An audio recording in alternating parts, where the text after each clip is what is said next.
What's good, y'all? It's your boy, Jay Connor. I had to blow the dust off my microphone, yo, because it's been a minute. But for those of y'all who've been keeping tabs of us on social media, you might have saw that I organized an event here in Los Angeles on Thursday called An Extraordinary Evening for Podcasters of Color. It was an amazing time with an amazing turnout, even more amazing people. It was really dope time. But most importantly, it was the first time an event of this magnitude was created for us, for podcasters of color. It was a beautiful night, y'all. So it was my way of giving back to the community that has changed my life, as well as those of so many others. And I got a lot of comments and tweets with people wishing that they lived in LA so they could attend.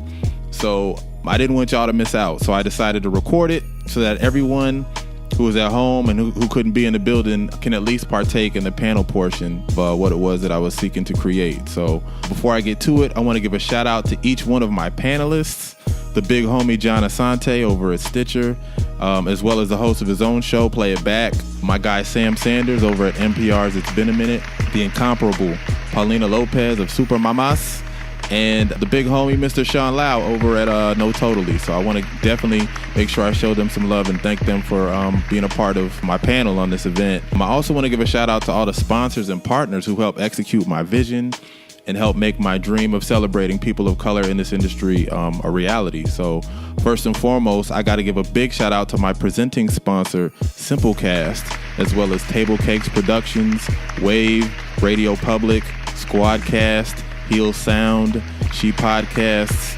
Bullhorn FM, and my big homie Harry Duran over at Fullcast.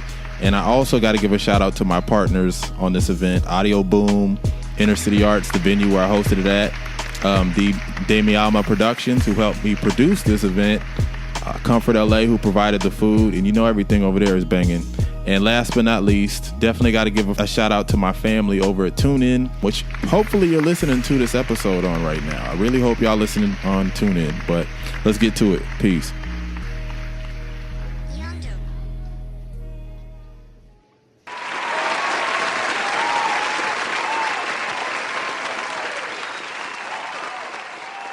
All right, good evening, everyone. I want to start off this evening by welcoming two incredible women who are representing some of our companies that are sponsors tonight. I would like to welcome Jeanine Wright, who is one of our co-presenters of this evening, representing Simplecast. Hi, everyone. Thanks so much for having me here tonight. Simplecast, if you didn't hear us talking to you out in the lobby, we're a podcasting technologies company. The home for your podcast. It's hosting, distribution, analytics, growth tools, all of that. And we are incredibly proud to be the presenting sponsor tonight. I feel like all of the different content mediums, books, the internet, TV, radio is really dominated by a single voice. And with this new platform, we just have this really incredible opportunity to not let that be the case. So we are really proud to be a company that is empowering the behind-the-scenes work that is going into that happening, and excited to see that journey. Thanks for having me. Thank you so much, Catherine. Or Jeanine. Next up, we have Catherine Spires, who is one of our sponsors, representing Table Cakes Productions. Hi, everybody. Thanks for having me. So Table Cakes Productions is a podcast network. My co-founder and I are both print journalists, and we had gotten fired from too many websites that had collapsed and newspapers that were folding, etc. So we decided to make a go of audio. And we still want to be journalists, so we've decided to set up Table Cakes like an audio newspaper, having at least one show for every section of a newspaper. We're open to pitches right now. We are also very specifically looking for people who are experts or can pretend to be experts in outdoor recreation and music, a certain very beloved artist we're going to start a show on, and cannabis, but non-stonery cannabis, like the business of cannabis. So if anyone wants to talk to me, I have cards and a sign-up sheet that I'll have outside again after the show. Thank you. So without further ado, the man of the hour, Jay Connor, is the epitome of creative visionary. And there's a lot of people that walk the walk, I'm giving you a good intro. Actually, you know what? Come out. Give it up for Jay.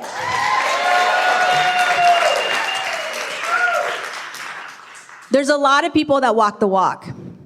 And we all know what the issues are in the industry for creatives, for podcasters, for all of us that are ready and willing to be able to tell our stories. And there are walls and ceilings and so many obstacles that we need to overcome. And so many of us talk in separate circles about what the issues are, but there are very few people that are willing to take the lead and create spaces for us to not just talk about the problems, but be able to come together to start talking about creating solutions. So this is the first of many events that we have planned. Jay is curating this incredible event of, as the co-host and founder of the Extraordinary Negroes. So please keep an eye out. We will be setting information. And 2019, we are all going to be seen. So without further ado, give it up for Jay Connor. Talk your shit. How's everybody doing tonight? How does it feel to be in a room full of people that look like us? It's crazy, right? All right, let's get to this panel. I'll start with the lovely Paulina Lopez.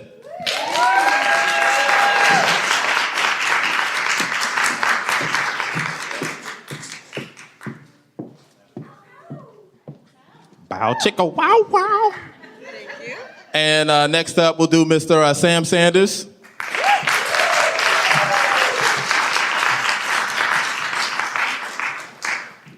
And next up, we'll do Mr. John Asante.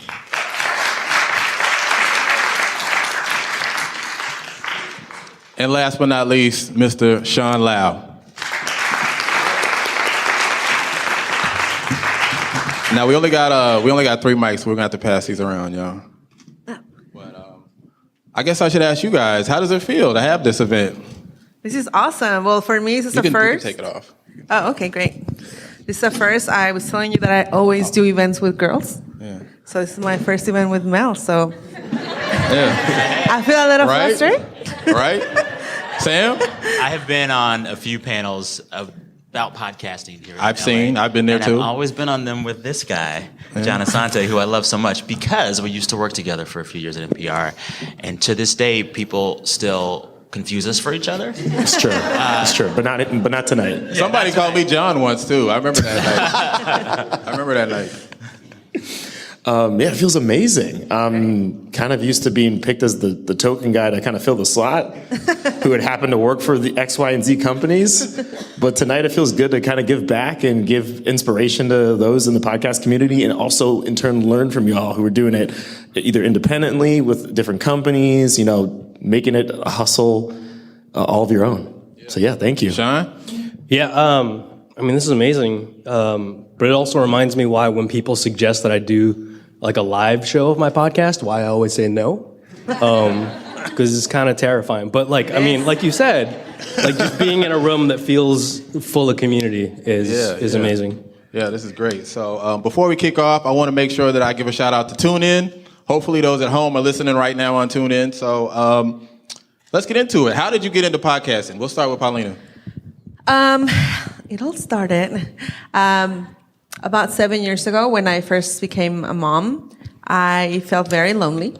Being a mom is a very lonely place.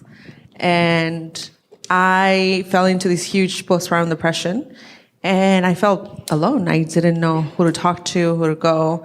I joined a Mommy and Me group. And at the time, one of the girls suggested a podcast about parenting. And it was about the time where podcasts were beginning to be a thing. I went and I listened, and it was cool. Like, I remember listening to these girls, but it wasn't me. It wasn't my story. Yeah. It really didn't reflect who I was and what I was going through.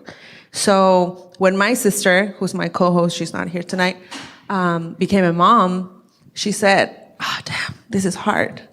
I said, "I know, right? This is really hard, and I think we need to talk about this because they paint this picture of motherhood being this amazing thing, and then when it happens to you and it hits you right in the face, it's nothing but that. Sorry, it's everything but that." So we started sharing our stories, and we realized how much need there was out there to talk about the real issues of motherhood. And that's how it started. Yeah. And now it evolved into this beautiful community of women that, it's been 3 years, and now we have live events, and, we give resources to women, and it's grown into this huge, amazing community of what we call our super mamas. Yeah. And these are, that's how it started. Can I be a super mama too, or how does that You're work? a super papacito.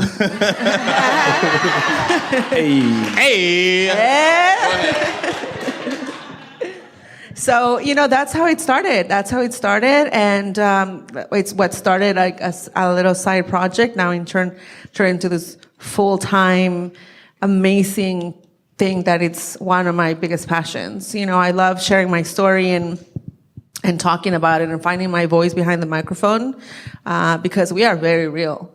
And like, you were saying how terrifying it is about being in front of people. I love that the light is right in my face because I can't see anybody.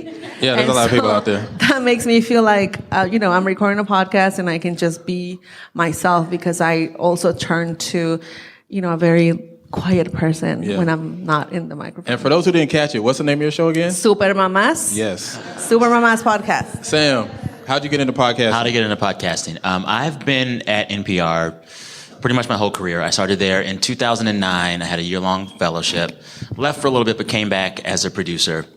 And the goal that I had set for myself at NPR was just to be an NPR radio reporter by the time I was 30. And that happened, and I was like, okay, I'm cool. And then, now, what age was that you? Because that's what we want to know. What age did you hit that by 30 or? I did. Swag, barely. talking I was, shit? yeah. Okay. It happened. So I was happy with that, and my MO at NPR basically was whatever opens up. And so I covered breaking news for about a year or two, and then they wanted me to come to DC to cover the campaign because I've been living here for a while. So I went back to cover the campaign, and as we started the campaign, I was first covering pop culture and politics, and then I was embedded with Bernie Sanders. But a podcast producer named Brent, who works on my show now, he went to my boss, who runs the Washington desk, and he said one day to her, I was listening to Slate's Gab Fest, what's the name of it? Political Gab Fest. Political Gab And he was like, I think we could do this too. And she was like, okay, cool, try it. And Brent and some other producers basically went to the entire Washington team and said, everyone go in a studio and try stuff out and talk about politics. And we want to make a chatty politics show, but we don't have any ideas yet. We want to see who's good at this, who likes it. And I remember me and a coworker, we went into the booth and just spent 15 minutes talking about the very strange racial politics of Bobby Jindal. And they liked it. And then they were like, okay, you should host this thing. We're going to call it the Politics Podcast. And I was like, okay, sure, whatever, fine. Didn't know how big it was going to be. But by the end of the campaign season, we were averaging 1 million unique listeners per week, And that's how I got in. That's a lot for people that, if you're new to podcasting, that's a lot of damn listens. Go ahead, though. But campaign ended, and I kind of just had to follow my North Star, and I knew that I wanted to do something other than politics, and thankfully, I voiced those concerns at a time when NPR was just trying to make new programming. They wanted a lot of new podcasts. They also wanted radio shows to help replace Car Talk, which was starting to be pulled off the air. And so Brent, the same producer who helped me host Politics Podcast, he said, Sam, let's make a show that is a podcast and a radio show. And I said, sure, why not? And so now we have my show, It's Been a Minute. It's a twice-a-week podcast, once-a-week radio show heard on about 230 stations across the country. And I'm happy to report that as of last week, we were named one of the top 10 podcasts of the year by New York Magazine. Talk your shit. Humble brag. John? All right, so I also started at NPR at 2009. I swear again, we're not the same people. We are. I was an intern. I ended up becoming a producer on a couple shows, Talk of the Nation, Ask Me Another. So my background is mainly in covering daily news, also, weirdly enough, working on a game show. And I was getting kind of frustrated with my trajectory there, but I knew that podcasts were coming up. But they hadn't been as big of a thing where public radio was taking them and running with them and really making them into new programs like Sam's show. I was just kind of working on them on the side with friends, just doing these one-off stories, working on these quirky pieces.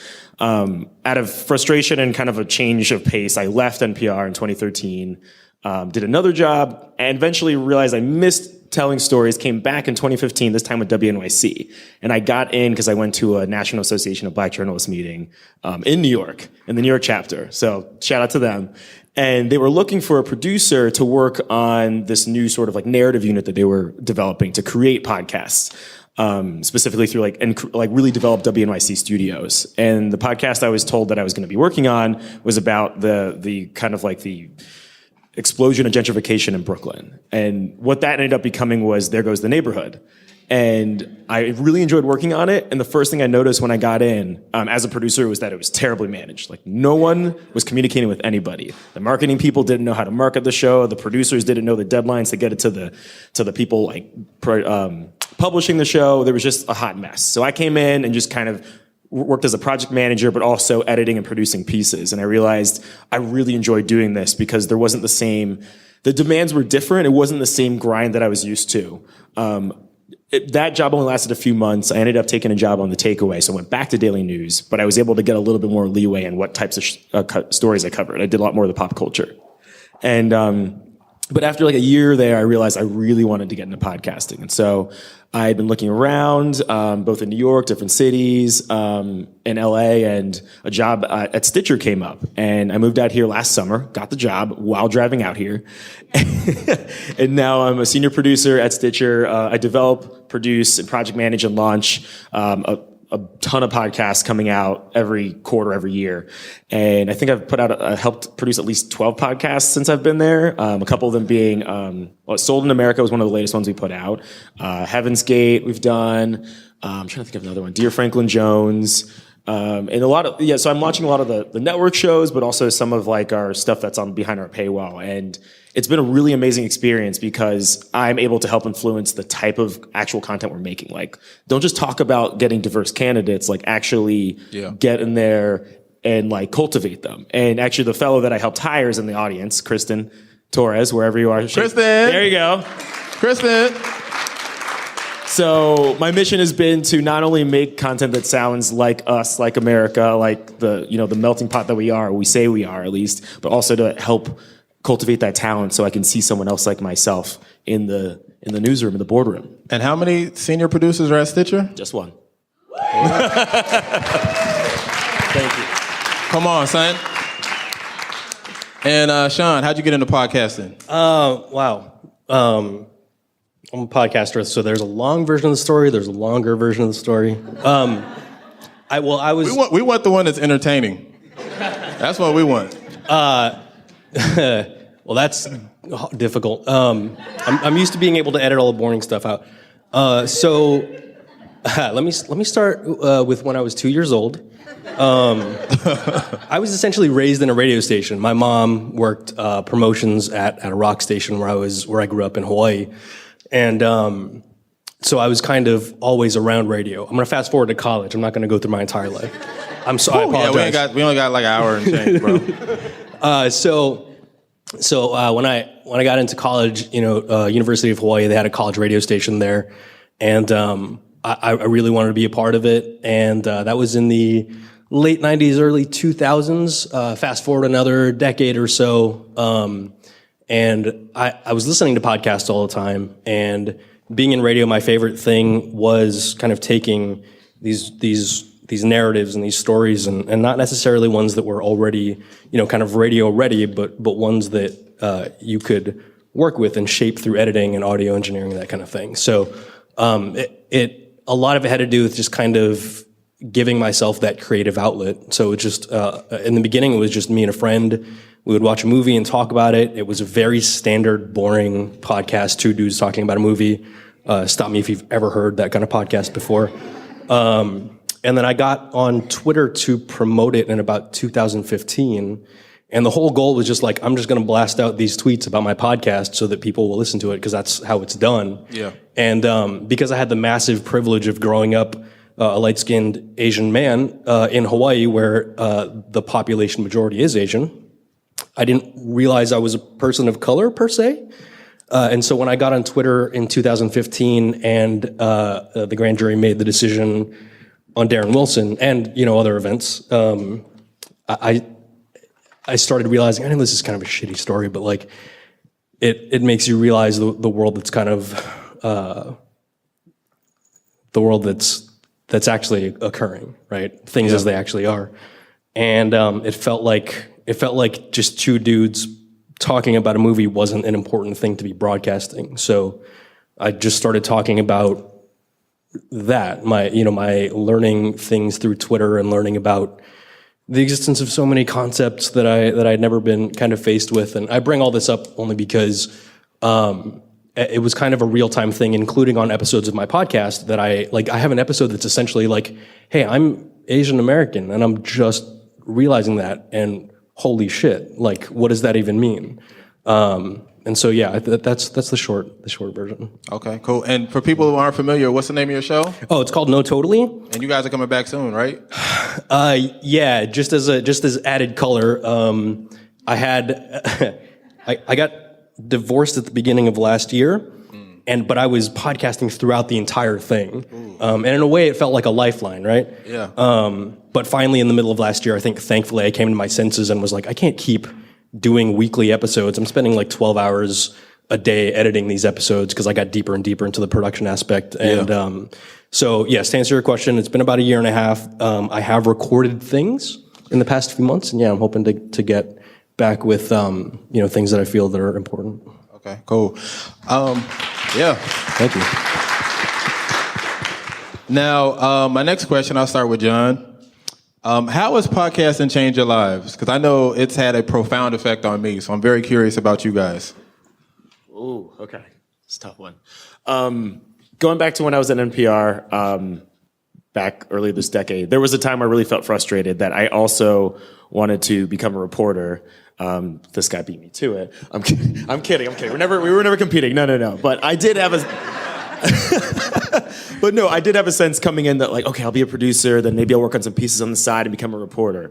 But I think as I went through the process of actually reporting pieces, I realized this isn't maybe my hustle. Like, maybe I'm not as much into covering hard news as other people, and I was feeling really guilty about it. And so the more and more I was listening to podcasts, whether they be, comedy podcasts, I don't know, pop culture reviews, whatever they may be, like a big fan of Planet Money and Snap Judgments. I was really into storytelling too. Yeah. I realized, well, the more and more I see people do this outside of the public radio realm, the more of an opportunity I might have to just tell my own stories in my own way. Like I was generally happy with the job I had, but like, let me at least do something on the side. Let me at least have my voice out there in some way that doesn't have to go through a bunch of different filters, a bunch of different editors. Like that might work for some people, but I don't think that was the thing for me. Yeah. And so at a time when I felt like at my lowest, I felt like my voice didn't matter, I was collaborating with friends and putting out sort of like podcast projects here and there.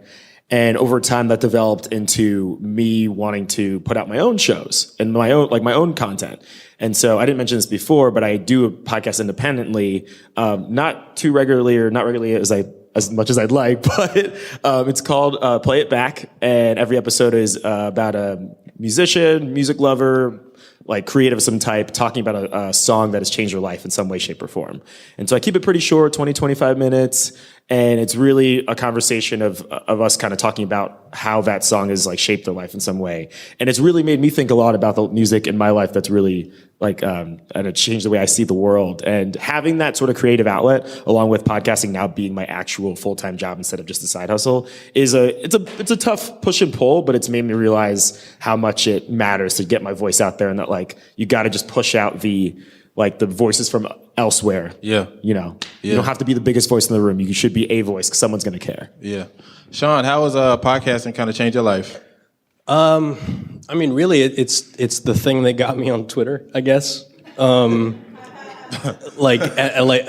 I mentioned, that kind of changed my whole worldview on everything. Really, just not the platform itself, but like just having access to all kinds of different people. Like I said, I grew up in like it's such a weird thing because it's fairly homogenous in Hawaii, but it's just not white homogenous, which is what you see more often in the United States. Yeah. But so, being exposed to different voices, and I don't know, just getting into that push-pull of feeling like you have something to say and then putting out an episode and no one listens to it and you're like, maybe I don't have something to say. But kind of grappling with that, levels of self-confidence and levels of kind of just like feeling activated individually, just feeling like you have worth, I think has been something that I wouldn't say it's something that like I've gotten to a feeling that my voice can do something, but it's given me an opportunity to think about that and think about other people's voices and think about kind of what matters in the sense of who's allowed to be heard. Yeah. Paulina? Wow. Podcast has changed my life completely. You said it's your full-time job, right? It is not my full-time job, actually. We have a few other businesses, and that's been my life, actually, all my life. We have a restaurant, we have a bunch of other things, and that was my life. And I was always, there's 4 siblings, and I was always the one not out there. I was always like in the background, kind of like, when I started the podcast, I found this other version of me that I didn't know was there. And I found my voice, and I found who I really was meant to be. Yeah. The power of sharing my story with other people has dramatically changed me. If you are somebody that knows me 3 years ago, and today I am a whole other person. Yeah. Just being able to, just knowing that there's somebody out there listening to me, and whenever I meet a girl that's like, oh my God, like, thank you for sharing your story, that really hit home. I'm like, wow, that just makes me want to be better. Yeah. It makes me want to be a better person. It makes me want to work harder. It gives me a purpose. I've grown so much since I started the podcast. I've met amazing people, amazing women. I made so many friends. I feel inspired. I feel like I want to do more. It's a whole other world. Though it's not my full-time job, it is one of my full-time jobs. What started as a side project, because like I said, we have other businesses. Actually, the day that we started recording from an office at a restaurant with a microphone on top of a cardboard box and a glass and a bottle of wine, my sister and I. So we had been Hey, you gotta make it happen. I know. What I'm saying? We started recording there, and this last month we moved into our new space. We have a new headquarters, and it's just been exponential growth, and it's been amazing. It's life-changing, and not only for me, but I feel like just touching other people, it's been great. Yeah. Sam? Yeah, I think doing podcasting, I've kind of learned 2 big truths. One is that You look like John. I look like John. Yes, I look like John. John looks like me. I think the first thing for sure is like people are weird and people are strange and people contain multitudes. I think one of the interesting things that happens at NPR is that like when we make a thing, it goes out to like all corners of the country and sometimes the world, and you don't know who's listening. Yeah. And the only way that we really know is when people write us, and we'll get letters to the show, and it'll be a person who you think is just one thing telling you this thing that you would never expect to come out of their mouth. We have had like all ages, all races, all parts of the world, different political stripes, and they've all talked to us about things that surprise me. Yeah. So doing the show, doing the podcast and the radio show has like taught me that like you need to just like let people come to you and show you they're weird and show you they're strange and show you who they are and just say, I'm open to you being who you are and I want to know.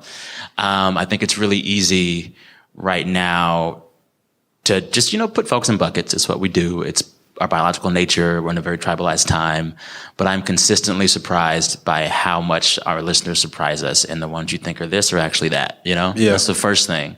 I think the second thing is that like people always, whether they admit it or not, they want to have moments of joy, like they do. And I think like there is, especially in the news industry right now, there is this belief that people just want to consume all of the breaking news all of the time. And those headlines are always bad, so that's what people want. But the most lasting segments and the moments that stick with our audience the most are the ones where we hear laughter and hear people's real stories of joy and hear real people's stories of overcoming something and just being real and having joy. And that is from top to bottom, left to right, a truth. Yeah.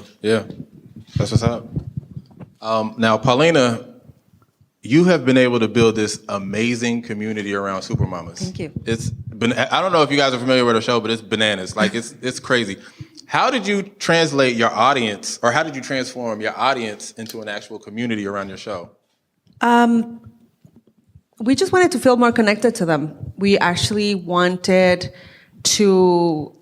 We started listening to what they wanted, and we started giving it to them. We wanted to make a difference in their lives. And I think when we started giving them resources, when we started giving them things that they needed to grow, because that's a big part of the show, we want other women to grow with us. That's when it started becoming a community. We started doing we had this idea of, let's do a breakfast. Let's, us girls, we love to get together and talk. Yeah, brunch. Yeah.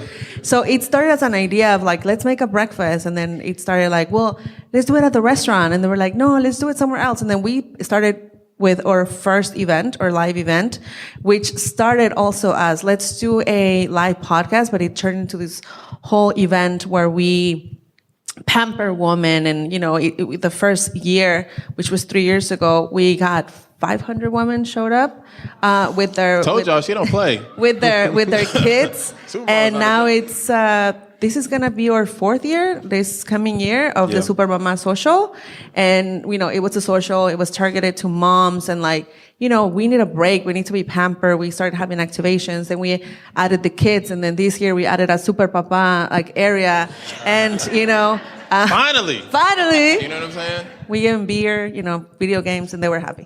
And then Fortnite, you know what I'm saying? And then my sisters and I usually do a vision board every year.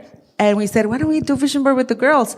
And then, we started doing a vision board party, which is actually last weekend. This Sunday was our 3rd year. Amazing. It was great. And then this year we added a 3rd event, which was the Mom's Night Out, which was amazing. It was so much fun. It was a lot of booze and music. I got to see the pictures for that one. Yeah, it was fun. So, we started listening to what they wanted. And the thing that happened and how we built community was that they were walking away with friendships. They were walking away with, resources. They were walking away, and they started writing to us saying, I met this girl here, now we're starting a business of our own. Or, we started a Mommy and Me group, and we have play dates here. Or we started getting messages after Sunday of, we're doing our own vision board party in San Francisco, and, this and this and that. Yeah. And so when we see each other, it's like we know each other. We talk to them, we treat them as friends, and it's actually what has built our community of women. Women, I think there's pillars that we base ourselves in, and one of them is community, and we see how important it is. As women, as mothers, we need community because life is hard. We need to balance things, and so we have connected a lot of people through these 3 years, and that's how we have built the community that we have today. Yeah, that's what's up. Yeah. Now, for those in the audience who are looking to build their own audience, are there any gems, any advice you want to give out to them as far as how they can translate that audience into a community around their show? Yes, share information. Every time somebody that we see as competitors come and ask us something, we tell them, this is how we do it. This is how we did it. These are the tools that we use. This is the microphone that we use. This is the person that we use. This is how much it costs. We actually share information because it's the only way that we are going to grow together. Yeah. I feel like, there's enough cattiness in the world, and there's enough for everybody. There's enough for everybody. Yeah. So I feel like, that's the way that we've grown, just being very transparent, very honest, and helping each other. You know, we do a lot of collaborations, and that is also another way to grow. We never, you know, we do collaborations with other people, other, you know, like here, other girls, other podcasts. We do everything to try to help each other grow. That's what's up. That's what's up. That's what I like to hear. Yeah. And I'll start this question with Sam. What are the challenges you face as a person of color within this space? How many hours do you have? We're about to get with the shits, y'all. It's about to get real. First, to your previous question about building an audience. Yeah. The most surefire way for us to really build a loyal audience was just to involve listeners in every episode. So we have segments where we regularly hear from listeners, and we end our show with a montage of their voices, and they give us ideas for show topics. Just literally, if the audience can hear themselves in your show, they're gonna listen and tell their friends to listen. It's just such a no-brainer. Yeah. But in terms, your next question. Issues I face as a person of color. Challenges. Challenge. I would say the biggest thing is that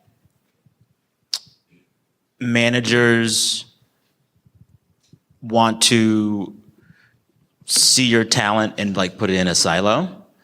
I cannot tell you how many times I've had well-intentioned white managers, or managers of color even sometimes, say, we kind of want you to do the race beat, or we really want you to do this story about this black thing, or we want you to cover that. And it's it got to the point where I would just have to say, no, not today. There was one time during the campaign season where they had just given me a glut of stories about black voters, and finally I was said all I'm going to say about it. You assign the next one to the white reporter. Because they should be able to cover it too. Facts. On the one hand, you're being typecast. But on the other hand, your colleagues aren't being asked to step up to the plate and cover this shit too. Yeah. So pushing back in that regard feels good. I also think another issue that you face when you're a person of color making words and sounds is that there is a questioning of your vernacular all the time. And there's a questioning of what words you get to say and have to explain or not. Yes. And part of the reason we chose to call my show It's Been a Minute is because the phrase it's black as hell. And so for the first few months of the show, they're you gotta explain what it is. And I was fine. And then finally I was no more. I'm not gonna explain it. It's the name of the show. Yeah. And that's it. And you deal with it, right?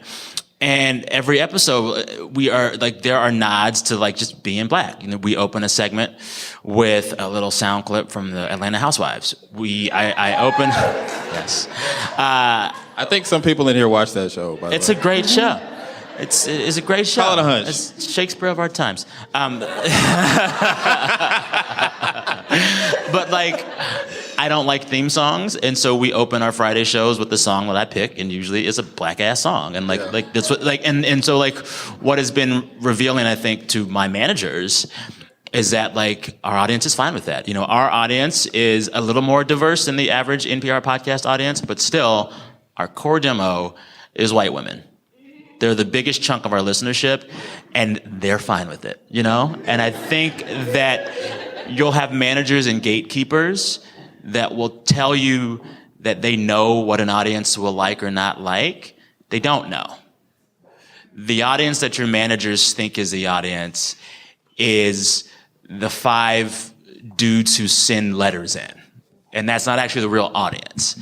And so I think for me, what helped me feel comfortable in embracing all of what we are in the show was understanding that the loudest voices in your room of audience is usually the smallest number of people.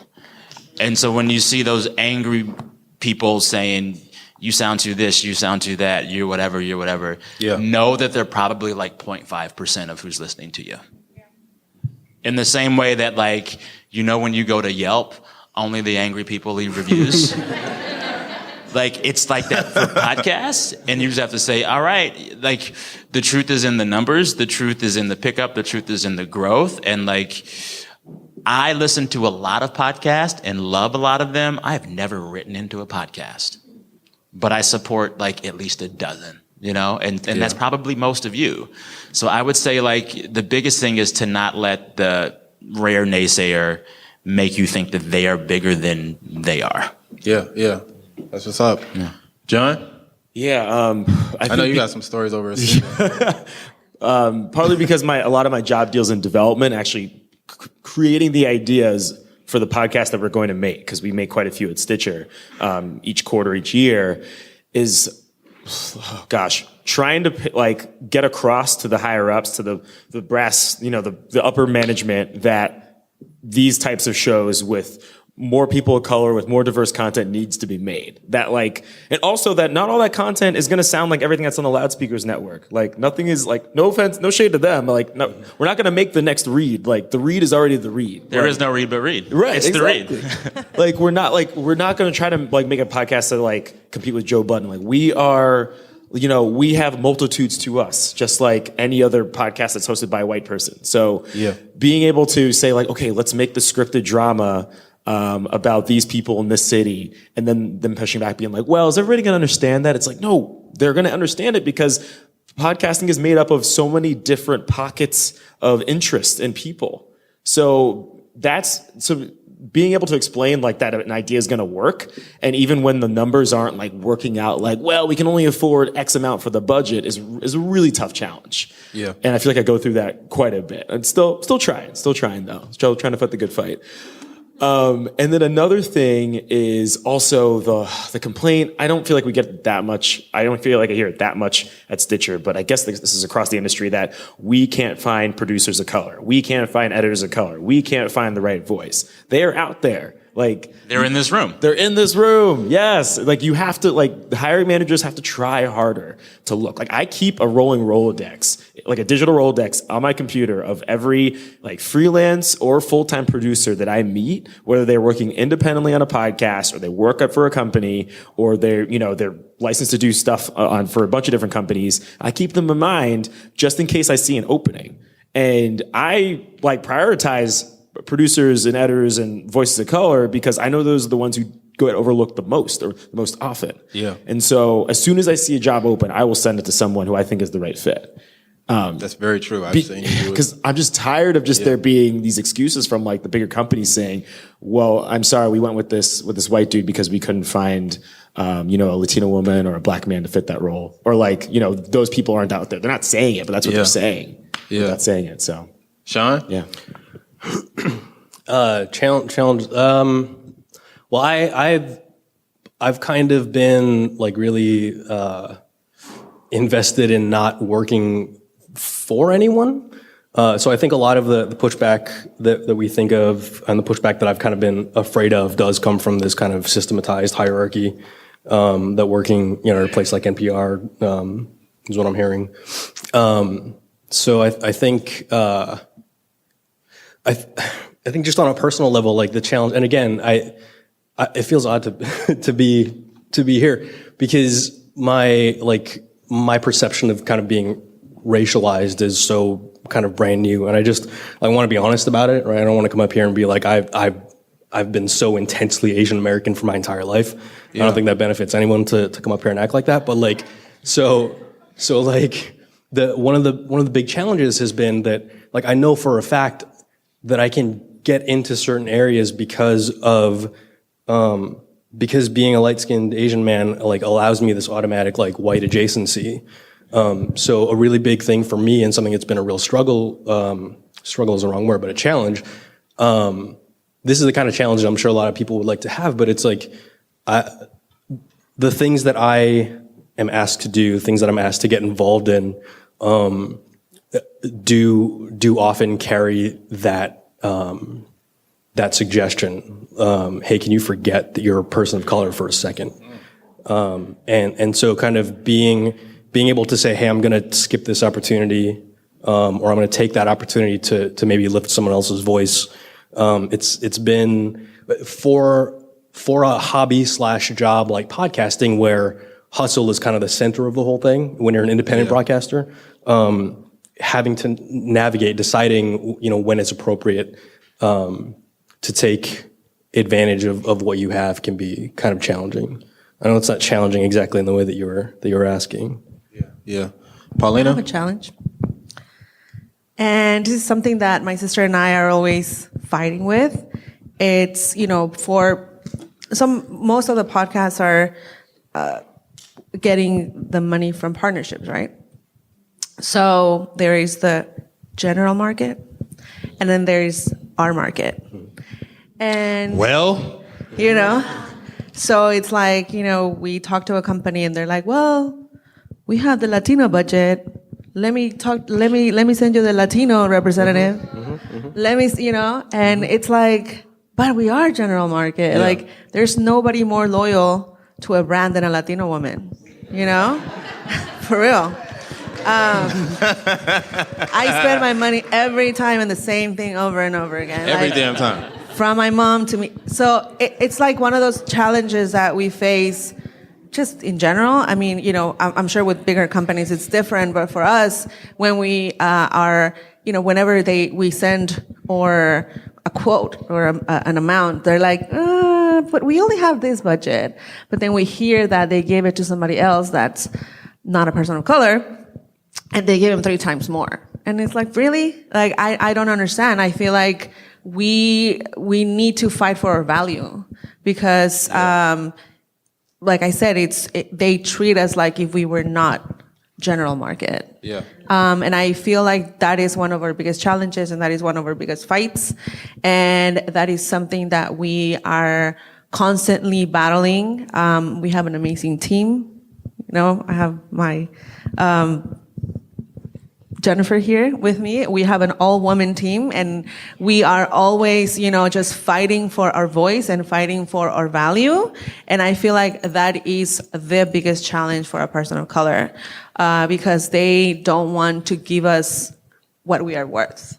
And we are worth that and more, you know? Yeah. Now, Shaun, you wrote a very interesting article back in 2016. When? Okay. About this very issue. It was an open letter on behalf of people of color. Okay, yeah. What are some of the things that you addressed in this letter? Wow. 2006, that was, what was that, 15 years ago? So I should have known. I didn't go back and read it, so I'm sure I'm going to be completely wrong. But here's my memory of what happened. So there was a big national political event in November of 2016. Someone got elected, whatever. And one of the things that happened in kind of the broad national conversation, again, mostly on Twitter, is you saw kind of, I guess mostly white liberal people, one of their reactions. There were many, many reactions in November of 2016, but one of the reactions was, "I'm so sorry, people of color, I didn't listen to you." And sitting here in 2018, it's anyone who is cynical about that statement can kind of sit here and smirk because, were you sorry? Were you sorry for that one day? Were you sorry because the election went a certain way and now you've completely forgotten? Sorry, I didn't say that. I wanted to take advantage of that moment, and I'm kind of a deeply cynical person, and so I didn't know, or I didn't think that necessarily was signaling a sea change in the way that white people were going to listen to people of color. But I did want to kind of take advantage and say, well, you know, if this is the way you feel, if this is what you're communicating, then there's a way that you can put your energy where your mouth is, and that's by supporting POC podcasts. So I started me and a group of people. It was time sensitive. We felt we really wanted to, because those tweets were happening and because on Facebook and everything, people were sharing that sentiment. We felt that we wanted to take advantage right away. So it was just kind of hastily put together, but we created a hashtag called Support POC Pods, and basically what we wanted to do was say, well, okay, you're sorry for letting this person get elected, and you're recognizing to a degree that one thing that you could do is listen to people of color and listen to our concerns. And did you know, by the way, that a lot of us who are completely unaffiliated with existing media are actually just sharing all of our thoughts? Because I feel like the sentiment that white people were sharing about, "Oh, I'm so sorry," whatever, I feel like that was coming from white thought leaders, right? Yeah. Like liberal white thought leaders. And I was like, so you're parroting this sentiment that's not even coming from your interactions with people of color, directing it at us, but then still kind of not engaging in the mechanisms that you could have to listen to us or recognize our humanity. So anyway, it became a #1 trending hashtag on Twitter, which was amazing. We had some people that weren't even in kind of the core group pick it up and start tweeting about it. And this was in December of 2016. And does this sound about what was in the letter? Actually, yes, and Tanja was one of the co-writers too. She's in the building too. So, Oh, okay. Oh my goodness. Sorry, I was extremely antisocial. like a family during the reunion mixer, up in so I here. didn't- So we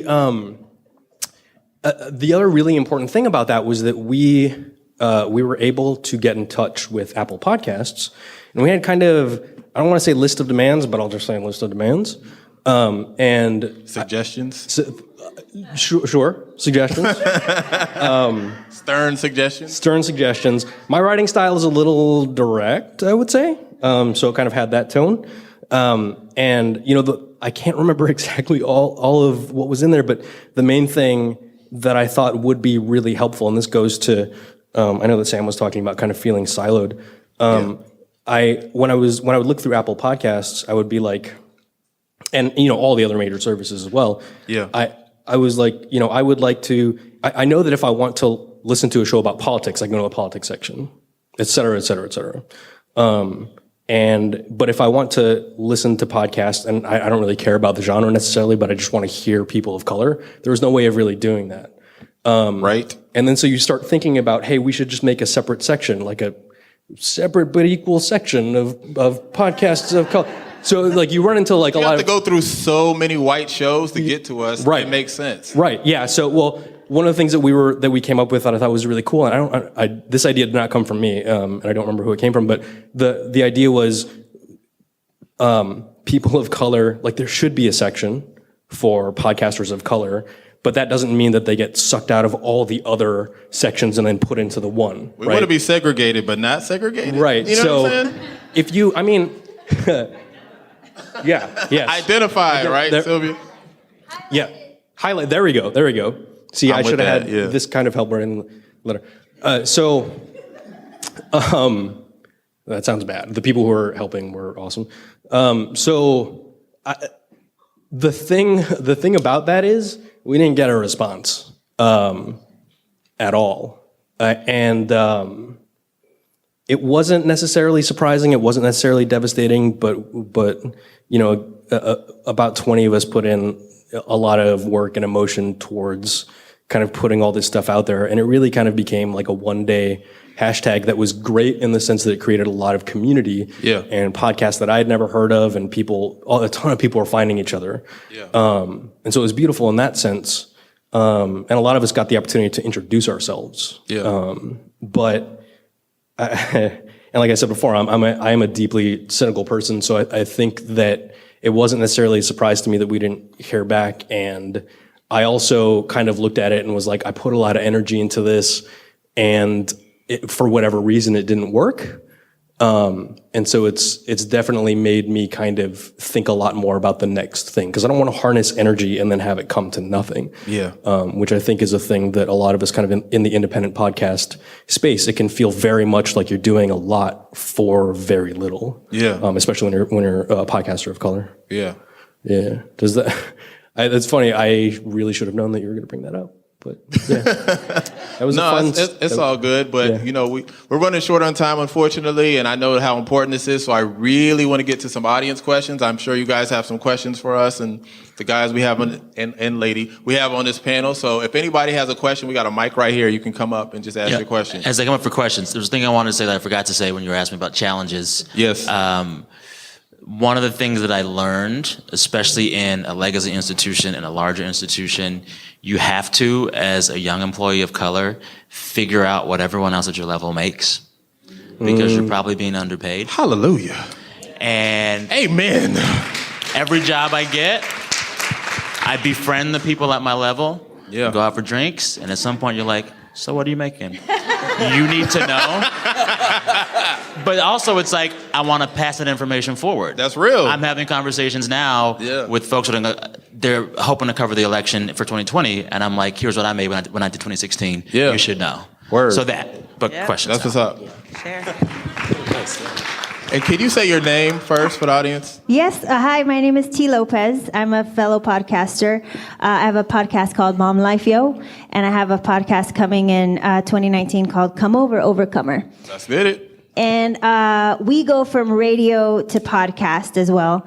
And I just want to know, and before that, I came from TV and radio and stuff like that. So for those of you who came from that space and went into podcasting, I feel like coming into podcasting, I was just like, oh, I've been doing this for, I know what I'm doing. I know my voice. But for podcasts, it was a new world.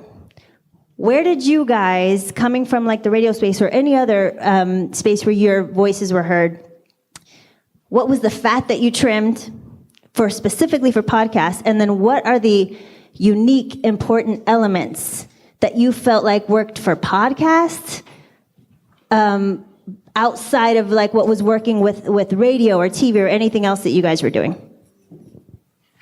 I never worked in radio a day of my life, so she's talking to y'all. I think a lot of the things that we expect to not work going from radio to podcasts do work. So we know that when people listen to the radio, particularly NPR, they listen probably like 6 to 10 minute chunks.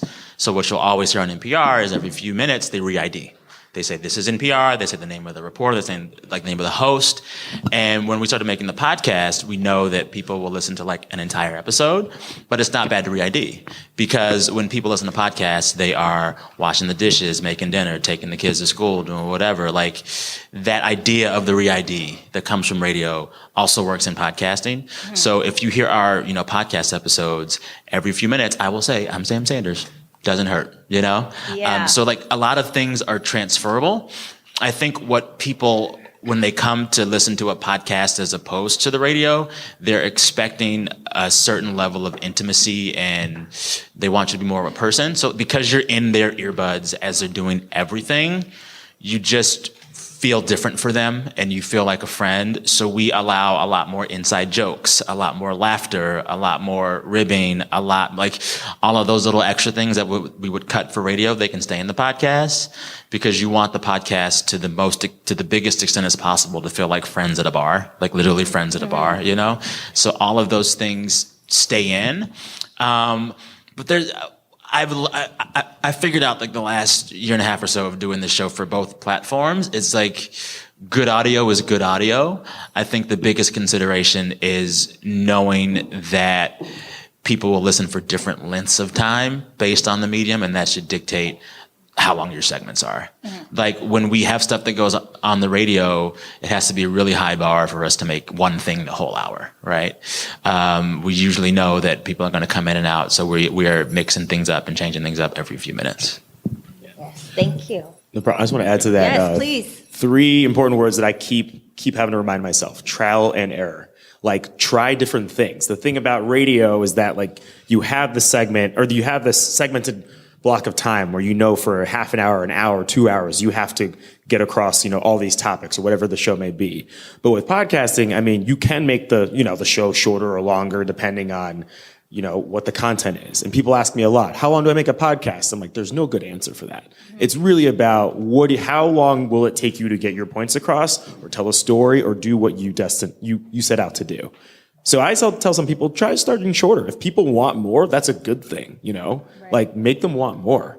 Also, if you want to try something new, like say you have a talk show, but you want to try out a segment where someone's telling a story and maybe you score it a bit and you jazz it up a bit and you want to do something like StoryCorps or something like that, or, make it different. Like, why not? Why not try it? Someone might say, oh, I don't like that. And then just, get rid of it the next week or try something else new. So I think being able to try new things in podcasting is something that I'd never envisioned being able to do in radio without going through 10 different loops, jumping through 10 different loops. So, yeah. Thank you. Yeah, you're welcome. Hi, I'm Jacqueline. I have a podcast. It's called Amigapreneur. I launched Can you get a little closer to the mic? Is that better? You can even take it off. It's wireless. No, I get nervous. Same. My name is Jacqueline, and I have a podcast. It's called Amigapreneur. And I launched it 5 years ago because I wasn't seeing enough women of color. And we were the highest growing entrepreneurs at that time. My question is, I launched it 5 years ago. I couldn't make it into a business because obviously I don't know how to do that. So it's about money. But my other question is about how to make money, how to pitch yourself to brand. And the other question is, because I am doing this on my own, how would you suggest like being the producer of a show? Paulina, you probably best equipped for this one. What we do is people are very visual. I don't do. My sister is the one that takes care of that, but we usually send out a deck with all of our information. What we're about, who is our audience, what the numbers, how many episodes we have, how many listeners, everything, and we just send it out to whoever. Just send it out to 10 people. One person will answer, and you start building trust with brands. You start making partnerships, and once you score one, you have to deliver. All your work has to be really, really high quality, and you always what we do is we always give more. We give a little bit more than what the people or the brand asks us for, because that way we build relationships, and that way they know that, or next time that they want to work with us, they're like, oh, we'll work with them because they really deliver. This is what they give us. We try to be on time, and that is how we do it. Another thing, like he was saying, is just value yourself and just ask. Ask for more, and then maybe they'll tell you no, but you already asked, and there's going to be somebody out there that is going to give you what you want. Does that answer your question? It does, yeah. Can I add something super small, hopefully, from kind of a systemic and emotional point of view? Hopefully it makes sense how this connects. But one of the things that I feel that I've seen has been kind of damaging to people who are just starting out and people who maybe don't immediately get the audience that they want, is that podcasting as a thing that you do, as a hobby, as a job, or whatever, in a lot of ways it's been promoted as this thing that anybody can do. And in so many ways it is. You can just pick up a microphone, you could plug it into your computer, you could just do it. But I think I don't want to get too tinfoil hat, but there's a little bit of an industry that does want to promote that idea. You can sell microphones, you can sell hosting. I'm sorry, I apologize to the sponsor, but you can sell the thing about podcasting, and people who are musicians, I think, know this. Brother. Go ahead, though. You get really, if you're a musician, for instance, you get really addicted to gear, right? So I need that guitar, I need that extra rack mount mixer. You don't really need it, but and so podcasting is very similar. It's maybe I'm not getting the audience because my microphone doesn't cost $500, and that's something that a lot of people can kind of get trapped into. But so I guess where I'm going to kind of more specifically get to what you're talking about is not only is that industry somewhat misleading because it wants to sell you things, but also podcasting as a digital medium, as a medium for conversation, as a medium to get discussion out there, it's open to anyone that wants to do it. But increasingly, the way that podcasts develop, get popular, get listeners, is kind of being funneled through the existing very white favoring, very male favoring, all of that, right? Getting kind of funneled through that system. And we see this again with Apple Podcasts and other podcast directories, where the ones that get promoted, it's a lot easier if you're already a celebrity. And it's a lot easier if you are the kind of people, mostly white and male. Or if you can afford to get your podcast promoted in that way. Yeah. A lot of us can't. So. Man, I saw a bus ad for, what's that? Pod Save America? Is that what it's called? Yeah. I was I'm seeing bus advertising for a podcast. This isn't an indie medium. In a lot of ways, people profit from kind of selling it in that way. Yeah. And I know this kind of sounds very dire, but I guess the message I'm trying to put out there is that people hit the wall. They say well, this is supposed to be a medium for everyone. And I'm finding it just as hard to make it through being not white, being not male, being not straight. And so I think people hit that wall, and it gets very discouraging. But do remember that, yes, quality does mean something. Quality, like audiences will gravitate towards quality, but there are still going to be odds stacked against you, even if there are people who want to make you believe that there aren't. Does that make sense? Yeah, but I also know that it is needed. Yeah, because, absolutely. Because we can't just stop because of whatever's happening. I know that it's needed. I know that we need to be represented. Yes. I know that we need to see ourselves, like Paulina, making it into a business because we need to see that. So if Yeah. anything, that's something that kept me going. I had to, obviously start making money and get back to work, but I know that it was necessary because if we don't see ourselves, we think it's not possible. Absolutely. And I stayed in that, but of course I do want to grow it and have the women be seen and heard. Absolutely. Yeah, absolutely. Plus, I think you can create your own niche. Like there wasn't a podcast for mothers of like color. So we created that.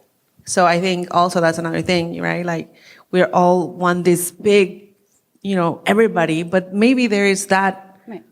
niche for you. And I think that identifying who's your listener is very important because my target audience is very different for them.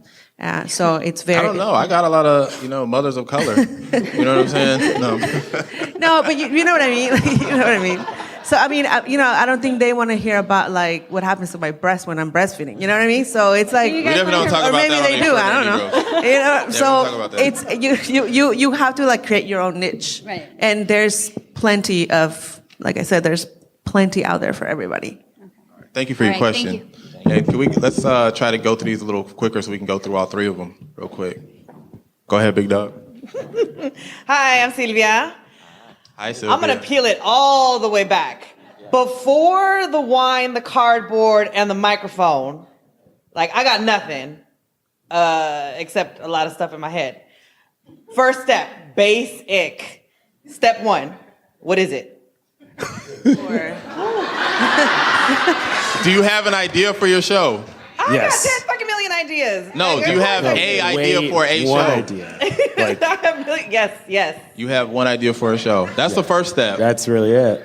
I have a lot of paper. I have a lot of things written down. Next step. So this is what we did. We literally, because these men have like so much experience in rate. We come from like a restaurant. We have no background. Basically, I said, hey, like we should do something to share a story. She said, should we do a YouTube video? I was like, oh my God, it's like, I'm not good in front of the camera. Let's do a podcast. What is that? Okay, let's figure out. Google, YouTube. We YouTubed it. We literally went to YouTube. We went, okay, how do you do a podcast? Get a microphone, get this. Okay, we went, we got it. We did not spend all this money because you don't really need to at the beginning when you're starting, when you're trying it out. There's so much things out there. Amazon, you just go grab it and you just do. We literally do GarageBand, microphone, and that's it. That's pretty much what we did. And then we just go and record. Like, if you want to do it, just go ahead and do it. Just have something. GarageBand. That's it. Yeah. Go to YouTube. How to do a podcast. GarageBand is free $99. Huh? GarageBand is free $99. Yeah. I think I have it on It my literally phone. comes with your Mac. And a lot of people don't know this. A lot of people didn't know. But when you want to publish your podcast on iTunes, it's free. That's free $99. It's free. We actually told this guy, it's like $500. He was like, oh my God, he believed it. But it's not. It's free, and you just do it. So Yeah. you just do it. Like that's how we started. That's what we did. All right, y'all heard it first here. Commitment 2018 by December 31st. Yes. Yes. Also, I will say, yes. The Sylvia Show coming soon. I will also say, so before we started doing the politics podcast, I knew that like podcasts were happening. I was like, I wonder, it would be fun to just try it. So I would like commandeer colleagues from the newsroom when they had downtime and say, let's just go into a booth and just talk about the news of the week.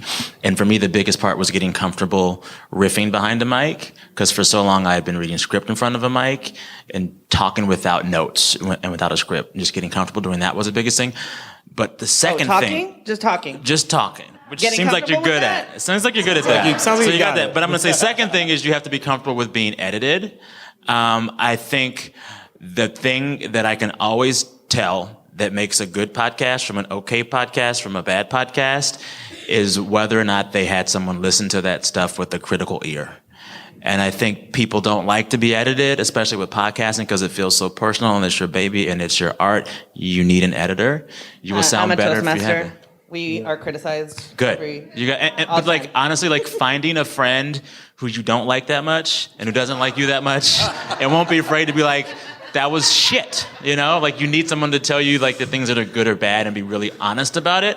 That literally you can always hear when you have someone doing that for you. Also, you need to plug your restaurant because it's so good. Thank you. Guelaguetza, come down, guys. Oh, la Yeah. Oh, hello. Mole. Mole. All right, we only got time for one more Good luck. question because we got to get out of here. Well, you can do two. We'll just do two. We Just can. I'm getting killed. Go fast. Okay, we can do two. Unless you just make it work. fast. All right, what's up? Harry Duran, host of Podcast Junkies. Shout out to props to Jay. This is an awesome event. So thanks for putting this together. Guest number 141 on Podcast Junkies. So I want us to think big. This is really awesome having you guys here. It's super inspiring. So I just want us to leave on an even higher note. So I'd like to maybe just rapid fire. If you could, like, sky's the limit, given your podcast, your business, or something personal, like, if there was no limitations on what you could do next as far as taking your thing to the next level, like, what would that be, starting with Jay? If there was no limit, well, I think the next thing that I'm working on is one of the things that really aggravate me about podcasting is when I look up, like, resources as far as, like, how to do things, they all come from white folks. It annoys the hell out of me, and I just don't understand how there's people in here that are thriving and they haven't played it forward and helped the people that are coming behind them. So that's part of the reason why I'm doing this now, is that, like, I got myself in a place where I was successful and I want to do something to give back to my community. So one of my next steps is creating a hub of resources where you can look up and find out how to do things, and it comes from somebody who identifies with your struggles. So that's my next step. That's my goal. I think for us is also, growing and inspiring other people. So I guess my ultimate goal would be like to be the next Oprah. Yeah. Mexican Oprah. That's what's up. Yeah. I think that the future is like adults who like podcasts getting their kids into podcasts, and no one is making enough podcasts for kids. I'm gonna tell you a Yes, super please. great idea that someone Somebody. needs to do because I Super told them about it and they babies? won't do it. Yeah.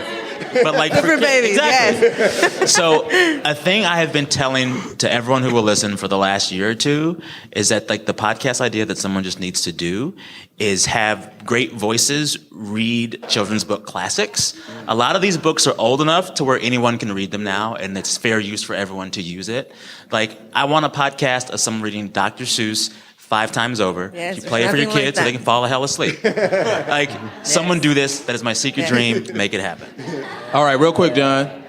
I love it. Don't get me wrong. I love my job at Stitcher, but I'd like to turn my podcast to do on the side, my side hustle, into another full-time job, or at least be able to get supported to do that, whether it's through Stitcher We'll or talk some about other it. company. Yeah, and to be able to interview people I really want to talk to about music about. Usually, other musicians, like Questlove. If you're out there, let's talk.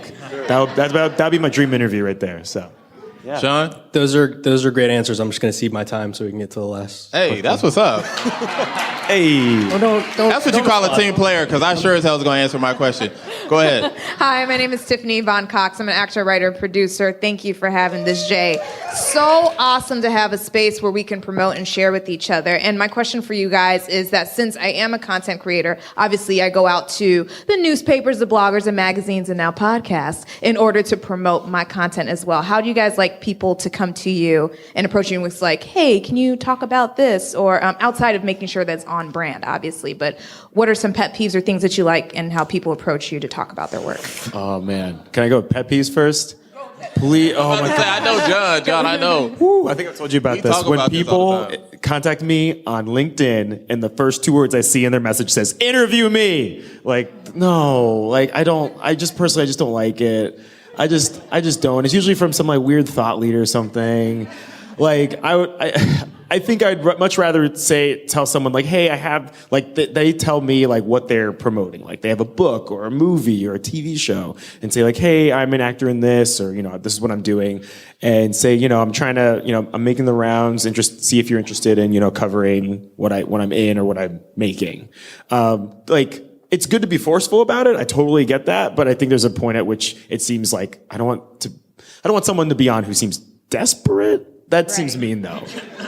But that's how it feels to me because I'm so used to searching for people. So I guess it helps if someone comes to me, but just don't make it seem like you're like, yes, yeah. So that's all I got. Also, every pitch we ever get is always too long. Your pitch is too long. People get lots of emails. Your pitch is too long. Yes. Say who the hell you are, what the hell you're doing, and thank you. Like, just say it. Like, don't, like, people will write us pitches for whatever. It's like 300 or 400 or 500 words. Don't do that.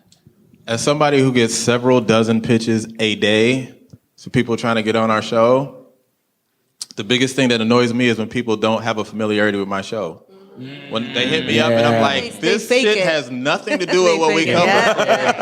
Like, why are you sending this to me? So I think that's the biggest thing is make sure that when you're pitching, it's actually something that's relevant to what you're pitching to. Also, never do the where you resend it and say, just making sure you saw this. I saw it.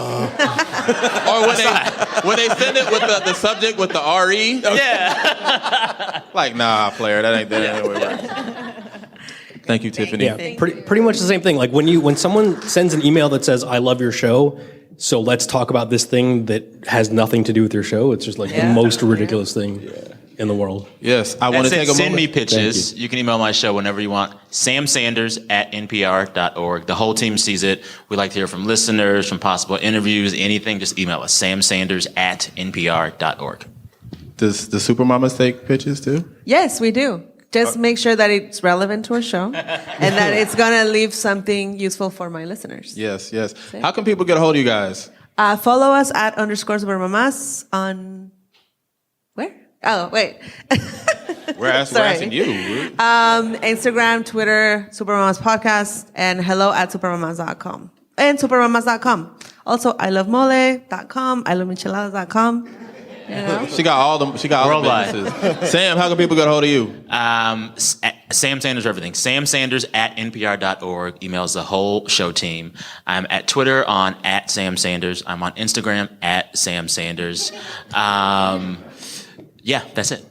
John? Facebook, my name, John Asante. Twitter @JKBAsante. Instagram, Old Man Asante. I'm bad at full across the board branding, as you can see. And then for my podcast, Play It Back, it's at Play It Back Radio on everything, Twitter, Facebook, Instagram. Any pitches, if you want to be on the show to talk about a song that's changed your life, email me at playitbackradio@gmail.com. And our website is playitbackradio.com. And Shaun? I'm just on Twitter, and I'm barely on Twitter right now. I'm taking a very extended break from Good for you. The hellfire. Thank you. About to say, you got like 20,000 followers, dog. They getting restless. Might be more than that. I feel like only 5 of them are real. No, I'm at No Totally Russian bots on Twitter. Thank you so much. At No Totally on Twitter. When I'm on there, I tweet quite a bit. So if that's your thing, and it's totally cool if that's not, go ahead and follow me. Yes. Oh, my personal. I gotta plug my personal. I am Paulina Lopez. Okay, cool. And for people looking to get a hold of me, mine is Death to Adverbs. I'm a writer, if you can't tell. So it's Death to Adverbs, and that's Twitter. I don't even be on Twitter, Instagram, and for people looking to follow my show, The Extraordinary Negroes, it's The Extra Negroes, and that's on Twitter, Instagram, and all that other stuff. But thank you guys for coming on. Thank you. I hope you guys enjoyed this. Thank you. I have to take a minute. Thank you so much. And I need to thank our sponsors. So I want to give a shout out to our presenting sponsor, Simplecast. Also, Table Cakes Productions, Wave, Squadcast. I know they're in the building too. Radio Public, Heel Sound, Fullcast, who you just met, Bullhorn FM, and She Podcast, as well as our partners, Inner City Arts, TuneIn, who I hope you're listening to right now, for those at home, AudioBoom, Comfort LA, who provided the food, and of course, Mi Alma Productions, our big producer here, Marissa, who held it down, the secret sauce. And is it raffle time? We'll do you first. Yeah, the winner is Jackie Diaz. Hey. Okay. And we're gonna raffle off this microphone. I don't think you guys understand how nice this microphone is. When I saw this microphone, I legit got jealous and was like, do I have to give this away? This microphone's worth over $300, y'all. This is no joke. So shout out to Hill Sound for providing this. So let's raffle this off. Let's get it. You said it was Super Mamas, right? All right, here we go. It is Claudia Morales. Hey.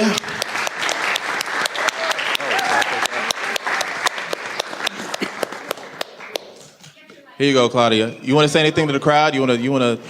Yeah, actually, it's my first time. I'm thinking of starting my own podcast, and I can't imagine. And I really can't imagine having come to a better event to get me motivated and excited. So thank you, everybody. Thank you. The shirt? All this? Okay. Oh, yeah, I'm picking. Okay, so next up is our giveaway package from Radio Public. So here we go. And this is Andrea I can't read it. Gutierrez, right? Okay, cool. Anything you want to say to the crowd? It's a cool event. Thanks a lot, guys, for everything. Thank you. Anything else? I think that's it, y'all. Thank everybody for coming out. This is the first of many. I'm glad we can share this historic moment together, and look forward to you guys coming to the next one. Thank y'all for coming out. Let's give it up for Jay Connor, everyone.